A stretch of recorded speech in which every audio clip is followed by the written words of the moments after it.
Hey, welcome to the channel. This morning I got to do a converter swap, well, torque converter swap on this little hot rod Lincoln here. So first thing we'll do is take battery cable loose, and then we'll start getting the pipes off and get ready to drop the transmission. So I was going to take negative battery post off, and I've already taken the nuts loose on it. And the reason you want to do that is when you hook it back up, if there is a short, you're shorting to ground instead of to power.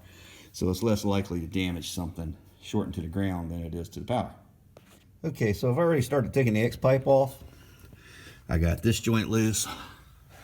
Now I got to get over and get the O2 sensor out, unplug it and unscrew it. Actually, I don't even need to unscrew it. I just need to take it out real careful.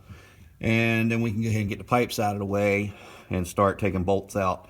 And the last thing I'll do is get the starter off, all that good stuff, and then I'll get the jack under here and we'll start taking out bell housing bolts and take the cross member out. All right, so I got the starter out of the way. Here's the hole. The other thing we got to remember to do is take this bolt out right here, this one, because it's holding these transmission lines, and I got to move them after I get them loose from up in there on the side of the transmission, so this thing can slide back and down and pop out. And I still got to get the torque converter bolts loose. Now here's the funny thing about these Fox bodies, if you haven't ever messed with one, and make no mistake, these Lincoln Mark 7s are a Fox body. They were a rich man's Mustang, is the best way to put it. Once you get the header out of the way, or the exhaust, see this has got shorty headers on it. Once you get it out of the way, it's a clear shot to pretty much everything. So I'm going to go ahead and get torque converter bolts out, get most of the bolts out except for the bottom two, and then I got to go back here and start taking the cross member apart. Get the two big bolts out of here, which is the tail shaft bushing, well, tail shaft mount, and we can move from there. All right, so next up I got to get the companion flange loose, get the drive shaft out. And this does have a constant velocity joint because it is a Lincoln, but the shaft we're going back with is just a single joint shaft.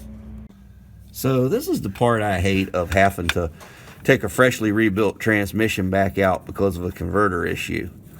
This is a good $100 worth of fluid in here, and we're not going to be able to put that back.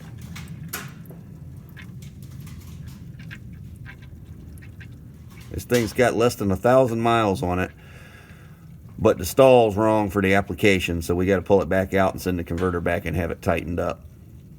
That's why we're pulling this transmission out today. As you can see, it's a brand new, freshly rebuilt unit. Well, I did it again. I went to working and didn't video, so we got the cross member out. We got the shift cable loose, all bell housing bolts are out, torque converter bolts are out, and we're getting ready to drop this thing.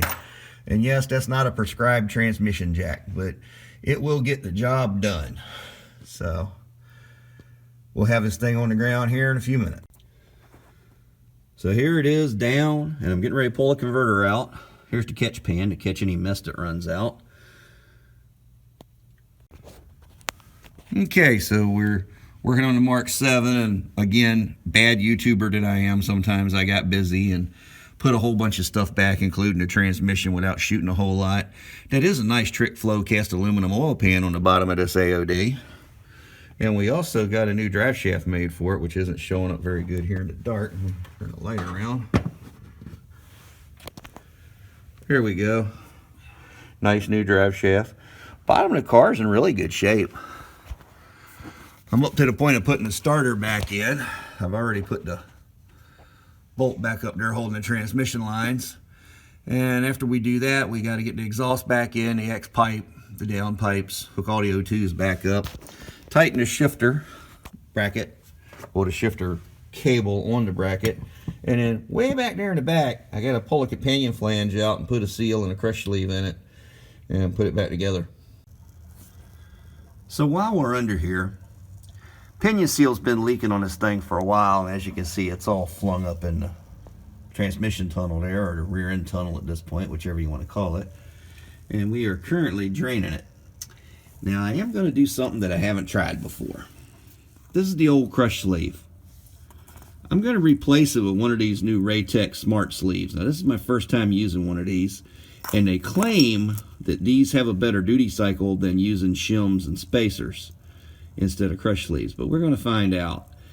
And this car gets driven about 1,000 miles a year, so it's a good place to put it where if something happens we can catch it and do something about it before it causes more problems.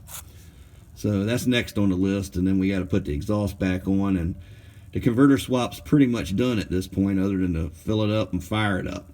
So we may do a cold start video later before we put the mufflers back on.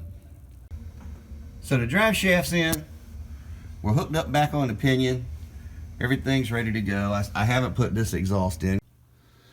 Here we have a fully equipped 331 Mark VII race car. And I do mean fully equipped. Air conditioned, everything still works on this car. We're still putting transmission fluid in it, as the point of this exercise was to replace the torque converter. So we'll get a nice day, we'll be able to go drive it because it's pouring down rain outside. Right, one last battery cable here, which then that's why you put the negative post on last. That little arc went to ground instead of the positive. Yeah. Okay, Mark VII, cold start. Go.